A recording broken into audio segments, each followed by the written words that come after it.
جمل کے اوپر وہ جو حدیث اتنی مشہور ہے مسند احمد کی کہ میری بیوی پہ کتے بھونکیں گے، ہو پہ اما عائشہ پہ بھونکے تو رونا شروع کر دیا.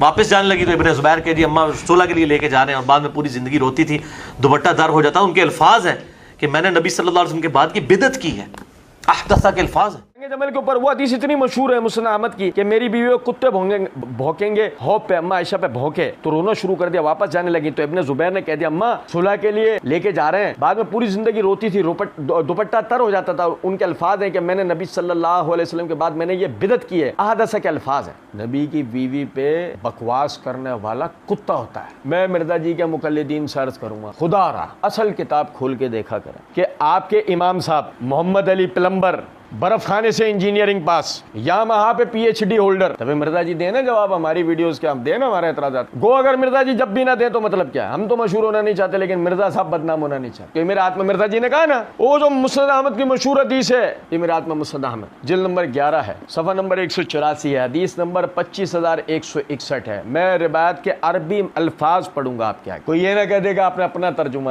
کر دیا ہے. ان قیس بن ابی حازم ان عائشہ قالت لما آتت علی الحواب سمعت نباح الكلاب فقالت ما اظنوني الا راجعه ان رسول الله صلى الله عليه وسلم قال لنا ايتكن تنبه عليها كلاب الحواب فقال لها الزبير ترجعين عسى الله عز وجل ان يصلح بك بين الناس. قیس بن ابی حازم کہتے ہیں کہ حضرت عائشہ جب پہنچی ابواب تو وہاں انہوں نے کتوں کے بھونکنے کی آواز سنی. فرمانے لگی مجھے نہیں پتا تھا، ما اظنوني الا راجعه، مجھے گمان نہیں تھا کہ میں یہاں پہنچوں گی، کیونکہ نبی صلی اللہ علیہ وسلم نے فرمایا کیسا ہوگا وہ وقت جب تم میں سے ایک، یعنی اپنی بیوی کی طرف کہا کہ تم میں سے ایک اس پہ حواب کے مقام پہ کتے بھونکیں گے. زبیر کہنے لگے آپ چلیں، ممکن ہے اللہ تعالیٰ آپ کے ذریعے لوگوں کے درمیان اصلاح کا معاملہ کرے. جملہ یہ تھا.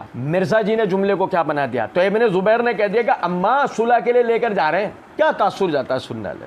لیکن اس سے بھی بڑھ کر آپ کو ایک لطیفہ بتاتا ہوں. مرزا جی نے کہا تو ابن زبیر نے کہہ دیا. روایت میں الفاظ ہیں فقال اللہ زبیر، ابن زبیر نے نہیں، زبیر نے. کتنا فرق ہے. اور اس کے بعد مرزا جی اپنے اس بل میں، اس جھونپڑے میں، اس سرنگ میں، اس غار میں پڑے. مرزا جی اپنے اس ٹھکانے میں، اس برف خانے میں پڑے ہوئے. مرزا جی علماء کو مناظرے کے چیلنج ضرورت کہتے ہیں میرے لیے امام کعبہ کو لاؤ. اس روایت کو امام احمد بن حنبل رحمۃ اللہ علیہ نے حدثنا محمد بن جعفر قال حدثنا شعبہ عن اسماعیل بن ابی خالد عن قیس بن ابی حازم کی سند سے روایت کیا. اور قیس بن ابی حازم کہتے ہیں ان عائشہ قالت لما آتت علی الحواب، یعنی قیس بن ابی حازم نے یہ کہا ہے کہ حضرت عائشہ جب آئیں حواب کے مقام. بظاہر سند دیکھنے سے ایسا لگتا ہے کہ قیس بن ابی حازم نے حضرت عائشہ سے سما و رویت و لقاء کا یعنی معاملہ ان کا ہے، یعنی حضرت عائشہ سے ملاقات بھی ثابت ہے، آپ سے سننا، آپ سے روایت کرنا ثابت ہے. بظاہر روایت کو دیکھ کے ایسا لگتا ہے، جبکہ ایسا نہیں. یہ میرے ہاتھ میں مصنف عبد الرزاق، اس کی جلد نمبر 4 کا صفحہ نمبر 115 ہے. امام عبد الرزاق رحمۃ اللہ علیہ باب صدقۃ المرأۃ بغیر اذن زوجہا کے تحت حدیث نمبر 7306 لائے. امام عبد الرزاق نے اس روایت کو یعنی بواسطہ ابن عیینہ، بواسطہ اسماعیل بن ابی خالد، بواسطہ قیس بن ابی حازم ان امراتن ان اسماعیل بن ابی خالد ان قیس بن ابی حازم ان امراتن انہا کانت عند عائشہ، یعنی قیس بن ابی حازم اسے روایت کو ایک عورت سے روایت کرتے ہیں جو کہ حضرت عائشہ کے پاس تھی. روایت یہ نہیں ہے، حدیث ابواب نہیں ہے، لیکن بتانا یہ چاہ رہا ہوں کہ قیس بن ابی حازم کی براہ راست حضرت عائشہ سے روایت اور رویت ثابت. وہ کہتے ہیں ان امراتن انہا کانت عند عائشہ، وہ عورت جو حضرت عائشہ کے پاس. اور وہ عورت کون تھی؟ قیس بن ابی حازم اس کا نام نہیں لیتے، جس کا مطلب وہ عورت مجہول الحال و مجہول الاسم ہے. اب اس صورت میں وہ مجہول العین ہے. جب وہ مجہول العین ہے تو وہ روایت سندن ضعیف ہے. اور اگر سمجھیں بیچ میں سے وہ واسطہ بھی گر جائے تو اب تو معاملہ اور بھی سخت ہے، کیونکہ آپ اس علت کو ہی نہیں پکڑ سکتے کہ اصل میں ضعف کہاں سے واقع ہو رہا ہے. یہ میرے ہاتھ میں مسند حمیدی ہے، صفحہ نمبر 133 حدیث نمبر 270 ہے. حدثنا الحمیدی قال حدثنا سفیان عن اسماعیل بن ابی خالد عن قیس بن ابی حازم عن ابی سہلہ عن عائشہ. وہی اسماعیل بن ابی خالد مسند احمد علیہ، وہ باواسطہ قیس بن ابی حازم، اور قیس بن ابی حازم باواسطہ ابی سہلہ اس کو روایت کر رہے ہیں. اور ابی سہلہ حضرت عائشہ کے واسطے، ابی سہلہ حضرت عثمان کے آزاد کردہ غلام ہے، اور ابی سہلہ اس روایت کو باواسطہ حضرت عائشہ روایت کر. اس روایت سے مراد یہ نہیں حدیث ابواب والی نہیں، دوسری ایک روایت. لیکن میں بتانا یہ چاہ رہا ہوں آپ نقطہ سمجھیں کہ اسماعیل بن ابی خالد باواسطہ قیس بن ابی حازم روایت کر رہے ہیں، لیکن قیس بن ابی حازم حضرت عائشہ سے رویت یا سما کا معاملہ نہیں کر رہے، وہ اس کو باواسطہ ابی سہلہ روایت کر رہے ہیں. ابی سہلہ باواسطہ حضرت عائشہ روایت. اس کا مطلب قیس بن ابی حازم کی حضرت عائشہ سے ملاقات ثابت ہوتی نہیں. یہ دوسرا ثبوت. اب اس کے بعد یہ تیسرا ثبوت دیکھیے گا. یہ میرے ہاتھ میں مستدرک حاکم، مستدرک حاکم کی جلد نمبر 5 کا صفحہ نمبر 529 ہے، حدیث نمبر 6741 ہے. امام حاکم رحمۃ اللہ علیہ اس روایت کو